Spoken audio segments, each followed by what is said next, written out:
Matron, take them away.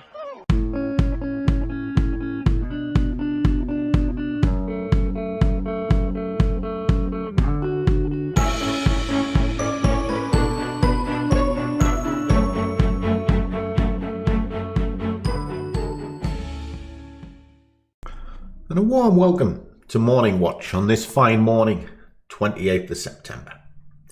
And is it fine? No. It's getting very dark and it's very cold. But are the charts dark and cold? Well, let's find out.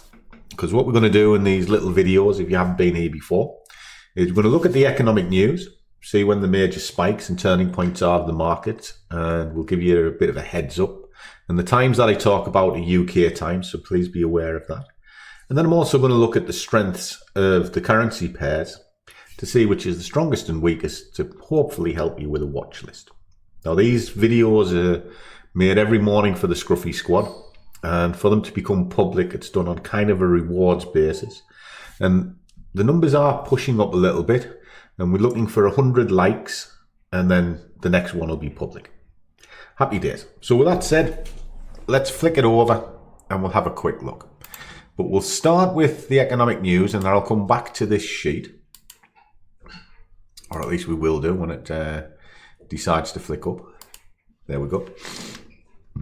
There wasn't a great deal going on last night, but we're running into a lot of euro news this morning.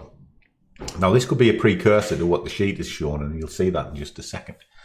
Now, there's not a great deal of it, but there is a spike later on. Now, through the morning, it's all quite low level, and it'll be getting ready for later. Now, these are just ripples in the pond. Won't affect the markets too much, but be aware around the open in an hour's time or so that it will be pushing the euro slightly stronger than it would normally do so. So if you're in the DAX, the CAC, or any of the euro pairs, sort of like euro dollar, there might be a little bit extra movement than normal. Now, as we run through the morning, you'll see there's a tiny little bit of pound news, won't affect the market at all. So all of your pound pairs today are pretty much technical up till 1:30, where if you're in pound US, be careful of that cable. But going back to the euro, at around 1 o'clock, you want to be reasonably wary about what's happening on the markets, because there will be a spike because of this. This is the German inflation rate. That's getting announced at 1 o'clock UK time. And if you're in the DAX or you're in any euro pair, be very wary around that time. This then runs over into US data that starts coming out around 1:30. So within half an hour, if you're on euro dollar, you're going to have a spike at 1 o'clock, and then you're going to have another one at 1:30. Now, this is the growth rate, and it won't necessarily turn the market, but it'll definitely put some excitement into it. So be very careful between the hours of 1 and 2. Then it goes low level. Nothing really to sing home about. Won't affect anything. Has a tiny little spike at around 2 o'clock up till 3 o'clock. So again, that hour combined with the New York Open, it won't be massive, but there will be a little bit of a flurry around that time. And then we're kind of done for the rest of the day. You're back to technical. So really, around 8 o'clock this morning, be a little bit wary, but you should be anyway because it's the open. Then between the hours of 1 and 2, it's going to get pretty volatile. So give it a little bit of time in and around those sort of time points. So a good idea is around 1:45, be out of the markets and just look to enter the markets later in the afternoon when everything settles down. That's kind of my advice. My advice is very simple. Don't be a predictive trader, be a reactive trader. And if you know what's coming, stay out the way of it. Very, very simple. So let's have a look at the way the strengths are. Now, the US had been holding its crown for quite a while, and it had to drop, and it has through the night. It's actually dropped back quite a bit. It lost 23 points against the last data sample, and it's tumbled off the top. However, it wasn't the biggest fall, which I was reasonably surprised at. The biggest fall was the euro. And that's why I was saying it was a precursor into the news coming this morning. It could be positioning up. However, when I look at this, the euro lost 25% or 25 points from the last data sample, way ahead of the US. And the Kiwi, which again has been having a little bit of a hard time of things, has suddenly found its feet and whoosh, off it's gone. So that can be a good contender. Now, when you look across here, you'll start seeing what it's like. Well, it's Euro query. It has a decent ATR. Look at a 1 hour chart. There's none of the majors pulled out because they're all compressing together.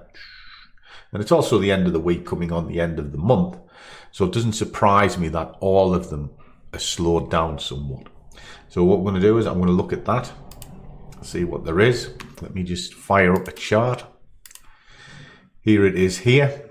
Now, if I clean all of this off, just so we've got a bear chart, you know, bear as in naked, not as in bear as in movement. Just pull this out slightly into a daily so we can see what's going on. Well, you can see where that's coming from. There is a massive sell-off. Now it's already breached here. So this can be a potential target on the daily. Now it can take a little while to get there because that's a decent old move. But we've got a spread of 3. So it's not that bad. You know, it's not as bad as it could be. I don't like to go beyond 3 too much unless the market is incredibly fast. So it's doable for a day trade. On your 4 hour, you can see there's a Murray sell-off. It's got no real signs of slowing down. Take it to here and we can have a little look to see what's going on. Well, we can see a little bit of compression and it is pushing down. So where can it potentially push to? Well, there's plenty of places you can sort of pick out. You've got a strong move here. We did have a discussion yesterday on fibs. Some people like them, some people don't. I use them every day as a measuring point. But you've got to kind of know how they work in the first place. And up and down. And there we go. So for those who don't like fibs, it's a bit uncanny that that's the last strong directional drive that we can see that encompassed the price, and then there was the breakout, and the breakout went straight to the 127, and then it stalled dead on it. Funny that. But let's have a little look. There is a marker. There is another marker. So you can work on yourself and go, well, if it breaks that, it's coming here. You've got a reasonable target with a reasonable direction. Very, very simple. There are other ways you can get into this because you can go, okay, it could easily pull back into these structures here, these power shift candles.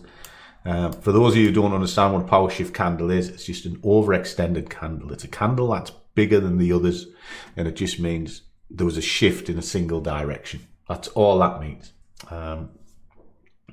Because I was asked what it meant yesterday.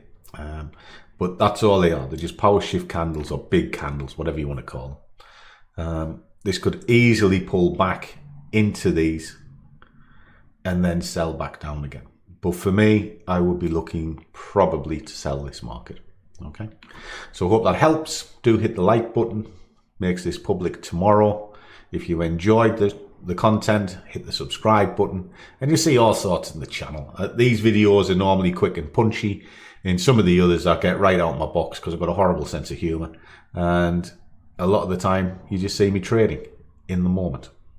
So as always, guys, trade well, keep your risk managed, but above all, do what you love, and the money will follow. See you all in the next one.